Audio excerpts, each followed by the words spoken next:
എല്ലാ പ്രിയകൂട്ടുകാർക്കും നമസ്കാരം. റൊമേഷോയുടെ ഏറ്റവും പുതിയ എപ്പിസോഡിലേക്ക് സ്വാഗതം. തിരുവനന്തപുരത്ത് കൈമനത്തുള്ള റെനോയുടെ ഷോറൂമിലാണ് നമ്മൾ ഇന്നുള്ളത്. 2024 വന്നിരിക്കുന്ന റിഫ്രഷ് റെനോ റേഞ്ചിലേക്കുള്ള പുതിയ വാഹനങ്ങൾ വന്നിട്ടുണ്ട്. അതായത് നിലവിൽ അവർക്കറിയാം 3 ലൈനപ്പിലുള്ള വാഹനങ്ങളാണുള്ളത്. അത് പ്രത്യേകിച്ച് എടുത്ത് പറയേണ്ടത് കൈഗറുണ്ട്, അതുപോലെ തന്നെ ക്വിഡ് ഉണ്ട്, അതുപോലെ ട്രൈബറുണ്ട്. ഈ 3 വാഹനങ്ങളാണ് നമുക്ക് റെനോയ്ക്കുള്ളത്. അപ്പം ഈ ഒരു 3 വാഹനങ്ങൾക്കകത്ത് പ്രകടമായിട്ടുള്ള കുറേ മാറ്റങ്ങൾ, വ്യത്യാസങ്ങൾ 2024ലേക്ക് കൊണ്ടുവന്ന് വന്നിട്ടുണ്ട്. അപ്പോൾ ഇതൊക്കെ എന്തൊക്കെയാണെന്ന് നമുക്ക് നോക്കാം. ബ്രാൻഡിനെ കുറിച്ച് ഞാൻ പറയേണ്ട ആവശ്യമൊന്നുമില്ല. കഴിഞ്ഞ 124 വർഷമായിട്ട് ലോകത്ത് നൽകുന്ന ഒരു ബ്രാൻഡാണ്. എൻ്റെ ചെറുപ്പം മുതൽ ഞാൻ F1 റേസിംഗ് കാണുന്ന സമയത്ത് റെനോ ഒരു പേര് എൻ്റെ മനസ്സിലേക്ക് കയറിയതാണ്. പ്രത്യേകിച്ച് ഒരു ചാമ്പ്യൻഷിപ്പുകളൊക്കെ ഒത്തിരി വിൻ ചെയ്തിരിക്കുന്ന ഒരു കമ്പനിയാണ്.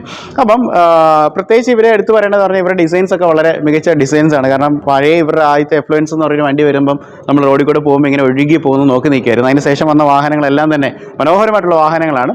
അപ്പം റെനോ വീണ്ടും ശരിക്കും ഇന്ത്യയിൽ വളരെ ശക്തമായിട്ട് ചുവടുറപ്പിച്ചുകൊണ്ടിരിക്കുകയാണ്. ഇനിയിപ്പം അഡാസ് വിത്ത് ഫീച്ചേഴ്സ് ഉള്ള ഡസ്റ്ററൊക്കെ വരുമെന്നൊക്കെ അറിഞ്ഞു. അതുപോലെ വേറെയും കുറേ വണ്ടികൾ നമുക്ക് വരുന്നുണ്ടെന്ന് നമുക്ക് അറിയാം. അപ്പം എന്തൊക്കെ പ്രകടമായിട്ടുള്ള മാറ്റങ്ങളാണ് പുതിയ വാഹനത്തിൽ വന്നത് നമുക്ക് നോക്കാം. അപ്പം നമുക്കിപ്പോൾ ഏറ്റവും ഒരു കാര്യം ചെയ്യാം, നമുക്ക് കൈഗറിൽ തുടങ്ങാം. കൈഗർ കാരണം ഏറ്റവും കൂടുതൽ ഫാസ്റ്റ് മൂവിങ് ആയിട്ടുള്ളൊരു വെഹിക്കിളാണല്ലോ. അപ്പം അവർ ഏറ്റവും ടോപ്പ് ആൻഡ് ആയിട്ടുള്ള RX-Z എന്ന് പറയുന്ന വേരിയൻറ്റ്, അപ്പോൾ ആ വേരിയൻ്റാണ് നമ്മുടെ കൂടെ ഉള്ളത്. അപ്പോൾ അതിനകത്ത് വന്ന മാറ്റങ്ങൾ എന്ന് പറഞ്ഞു കഴിഞ്ഞാൽ മെയിനായിട്ട് റെഡ് കാലിപ്പേഴ്സ്, ബ്രേക്കിൻ്റെ കാലിപ്പേഴ്സ് റെഡ് ആക്കി. കാരണം ഭയങ്കര സ്പോർട്ടി ആയിട്ടുള്ള ഒരു ആക്സെൻറ്റിലേക്ക് അതിനെ കൊണ്ടുവന്നിട്ടുണ്ട്. ഭയങ്കര ഭംഗിയാണ് അത് കാണാനായിട്ട്. അപ്പോൾ ആ ഒരു സംഭവം തന്നെ വാഹനത്തിൻ്റെ ലുക്കിനായിട്ട് തന്നെ ടോട്ടലി അഫക്റ്റ് ചെയ്യുന്ന ഒരു സാധനമാണ്. കാരണം റെഡ് കാലിപ്പേഴ്സ് ഒന്നും നമ്മുടെ ഒരു നോട്ടം ആ റെഡ് കളറിലേക്ക് എപ്പോഴും പോകും. ഓക്കെ, അടുത്തതായിട്ട് ഒരു ക്രൂയിസ് കൺട്രോൾ നേരത്തെ എന്ന് പറഞ്ഞാൽ ഒരു എഞ്ചിൻ ഓപ്ഷൻ ഉള്ളായിരുന്നു. ഇപ്പോൾ 2 എഞ്ചിൻ ഓപ്ഷൻസിലേക്കും ക്രൂയിസ് കൺട്രോൾ കൊണ്ടുവന്നിട്ടുണ്ട്. അതുപോലെ അകത്ത് കൊടുത്തിരിക്കുന്ന IRBM, വാഹനത്തിനകത്ത് കൊടുത്തിരിക്കുന്ന IRBM അത് ഓട്ടോമാറ്റിക് ആയിട്ട് മാറ്റി എന്നുള്ളത്. നേരത്തെ നമ്മൾ മാനുവലിലാണ് അഡ്ജസ്റ്റ് ചെയ്തുകൊണ്ടിരുന്നത്. അടുത്തതായിട്ട് കൊണ്ടുവന്നൊരു മാറ്റം എന്ന് പറയുന്നത് ശരിക്കും പറയാം ORVMസിലേക്കാണ്. സ്മാർട്ട് ആക്സസ് ആണ് മെയിനായിട്ട് വരുന്നത്. നമ്മൾ വാഹനത്തിന് അടുത്തോട്ട് വരുവാണെങ്കിൽ ഒരു വെൽക്കമിങ് ഫംഗ്ഷൻ ഉണ്ടായിരിക്കും. ഓട്ടോമാറ്റിക്കലി നമ്മൾ വാഹനത്തിൻ്റെ ആ ഒരു കീസ് നമ്മുടെ കയ്യിലുണ്ടെങ്കിൽ ആ റേഞ്ചിലേക്ക് വരുന്ന സമയത്ത് അത് അൺഫോൾഡ് ചെയ്ത് വരുന്നതായിട്ട് നമുക്ക് കാണാം. അതുപോലെ നമ്മൾ പോകുന്ന സമയത്ത് അത് ക്ലോസ് ആയിക്കോളും. അപ്പോൾ അങ്ങനെ ഒരു ഫീച്ചർ ആഡ് ചെയ്തിട്ടുണ്ട്. ഇനി സേഫ്റ്റിയുടെ ഭാഗമായിട്ട് ടേക്ക് എ ബ്രേക്ക് റിമൈൻഡർ വന്നിട്ടുണ്ട്. കാരണം വെച്ച് കഴിഞ്ഞാൽ ഒരുപാട് നേരം ഡ്രൈവ് ചെയ്ത് കഴിഞ്ഞാൽ, അല്ലെങ്കിൽ 1 മണിക്കൂറിന് മുകളിൽ ഡ്രൈവ് ചെയ്ത് കഴിഞ്ഞാൽ വാഹനം തന്നെ ഒരു റിമൈൻഡർ തരും. അതായത് നിങ്ങൾ ഇത്ര നേരം ഡ്രൈവ് ചെയ്യുകയാണ്, അതുകൊണ്ട് ഒരു ബ്രേക്ക് എടുക്കണം എന്നുള്ളൊരു റിമൈൻഡർ തരികയാണ് ചെയ്യുന്നത്. അപ്പോൾ അതും ഈ പറയുന്ന പോലെ ഒരു ഫീച്ചറായിട്ട് വന്നിട്ടുണ്ട്. ഇനി അടുത്തായിട്ട് വാഹനത്തിൻ്റെ സ്റ്റിയറിംഗ് വീല് പ്രീമിയം ആയിട്ടുള്ള ലെതറൈറ്റ്സ് ആയിട്ട് ചേഞ്ച് ചെയ്തിട്ടുണ്ട്. സീറ്റുകളെ സംബന്ധിച്ച് പറയുകയാണെങ്കിൽ ഈ പറയുന്നത് പ്രീമിയം സെമി ലെതറൈറ്റ് സീറ്റ്സ് ആയിട്ട് ഇത് മാറ്റിയിട്ടുണ്ട്. അതുപോലെ എല്ലാ വേരിയൻസിനകത്തും റിയർ സീറ്റ് റിമൈൻഡർ കൊണ്ടുവന്നിട്ടുണ്ട്. കാരണം സീറ്റ് ബെൽറ്റിന് റിമൈൻഡർ കൊണ്ടുവന്നിട്ടുണ്ട്. കാരണം പുറകിലിരിക്കുന്നവർ പലരും സീറ്റ് ബെൽറ്റ് ഇടാറില്ല. പക്ഷേ സേഫ്റ്റിയുടെ ഒരു ഭാഗമായിട്ട്, അല്ലെങ്കിൽ സേഫ്റ്റി ഇൻക്രീസ് ചെയ്യുന്നതിൻ്റെ ഭാഗമായിട്ട് റെനോ എല്ലാ വേരിയൻറ്റുകളിനകത്തും ഈ പറയുന്ന സീറ്റ് ബെൽറ്റ് ഇട്ടില്ലെന്നുണ്ടെങ്കിൽ അത് അലാറം അടിക്കുന്ന ഒരു സിസ്റ്റത്തിലേക്ക് കൊണ്ടുവന്നിട്ടുണ്ട്. അത് കൂടാതെ നമ്മൾ ക്യാബിൻസിനകത്തെ ലൈറ്റുകളെല്ലാം LED ആയിട്ട് മാറ്റിയിട്ടുണ്ടെന്നുള്ളതും ഒരു പ്രത്യേകതയാണ്. ഇനി ഇതിൻ്റെ തൊട്ട് താഴെയുള്ള വേരിയൻസിലേക്ക് വരുവാണെങ്കിൽ ഇതിനകത്ത് ഓട്ടോ ACs വന്നിട്ടുണ്ട്. അതുപോലെ പവർ ഫോൾഡിങ് ORVMs ആണ്.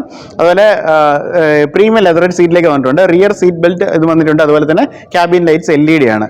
അപ്പോൾ ഇതിന് തൊട്ട് താഴെയുള്ള 2-3 വേരിയൻസ് ഉണ്ട്. അത് RXT ഉണ്ട്, RXL ഉണ്ട്, RXE ഉണ്ട്. ഇതിലെല്ലാം നമുക്ക് സ്റ്റാൻഡേർഡ് ആയിട്ട് വരുന്നതെന്ന് പറഞ്ഞു കഴിഞ്ഞാൽ LED lights, cabin LED lights വന്നിട്ടുണ്ട്. അതുപോലെ തന്നെ സീറ്റ് ബെൽറ്റ് റിമൈൻഡറും ഇതിനകത്ത് വന്നിട്ടുണ്ട്. അപ്പോൾ ഇതൊക്കെയാണ് പ്രകടമായിട്ടുള്ള വ്യത്യാസങ്ങൾ വന്നിരിക്കുന്നത്. ഇനി അടുത്തതായിട്ട് നമ്മുടെ ക്വിഡിലേക്ക് വരികയാണ്. ക്വിഡിലേക്ക് വരുമ്പോൾ ഇവർ ഏറ്റവും കോമ്പാക്റ്റ് വരുന്ന ചെറിയൊരു കാറാണ്. അപ്പോൾ അതിനകത്തും കുറേ വ്യത്യാസങ്ങൾ കൊണ്ടുവന്നിട്ടുണ്ട്. അപ്പം ഇതിൻ്റെ ക്ലൈംബറിലേക്ക് വരുന്ന സമയത്ത് വന്നിരിക്കുന്നത് ഒരു 3 കളേഴ്സ് ആഡ് ആയിട്ടുണ്ട്. ഓക്കെ, അത് സൺസ്കാർ ബ്ലൂ വിത്ത് മിസ്റ്ററി ബ്ലാക്ക് എന്ന് പറയുന്ന കളർ ആയിട്ടുണ്ട്. അതുപോലെ fairy read with mystery black, moonlight silver with mystery black.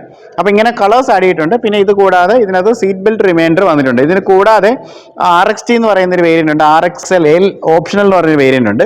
അതുപോലെ RXE, ഇതിനകത്ത് എല്ലാം സീറ്റ് ബെൽറ്റ്സ് സ്റ്റാൻഡൊക്കെ ഈ ബാക്കിലെ സീറ്റ് ബെൽറ്റ്സ് അതിനുള്ള റിമൈൻഡർ ഇതിനകത്ത് ആഡ് ചെയ്തിട്ടുണ്ട്. RXL എന്ന് പറയുന്ന വേരിയൻ്റിനകത്ത് 8 ഇഞ്ചിൻ്റെ ഒരു ഇൻഫോർമെൻറ്റ് സിസ്റ്റം കൊടുത്തിട്ടുണ്ട്.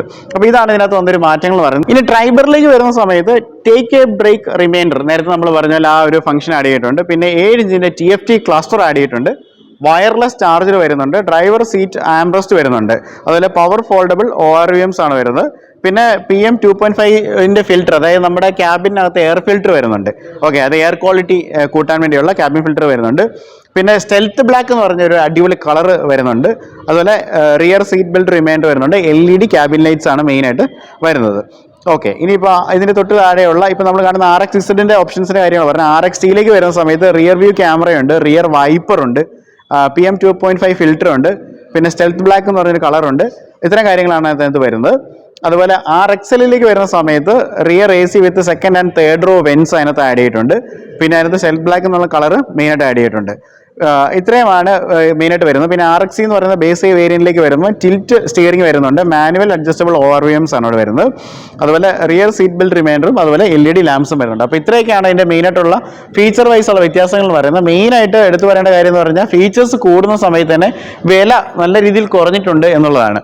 അപ്പം ഈ ഒരു വാഹനത്തിന് ടെസ്റ്റ് ഡ്രൈവുകളും കാര്യങ്ങളൊക്കെ നിങ്ങൾക്ക് ആവശ്യമുണ്ടെന്നുണ്ടെങ്കിൽ റെനോയുടെ ഷോറൂം ട്രിവാൻഡ്രത്ത് കൈമനത്താണ്. അവരുടെ നമ്പേഴ്സ് ഞാൻ താഴെ കൊടുത്തേക്കാം.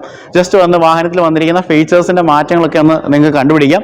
അതുപോലെ തന്നെ ടെസ്റ്റ് ഡ്രൈവ്സ് വേണമെങ്കിൽ ഇവരോട് നമുക്ക് റിക്വസ്റ്റ് ചെയ്യാൻ തരും. അപ്പോൾ പുതിയൊരു വീഡിയോ കണ്ടുപിട്ടാൽ. So this is Robin signing off from Robin show.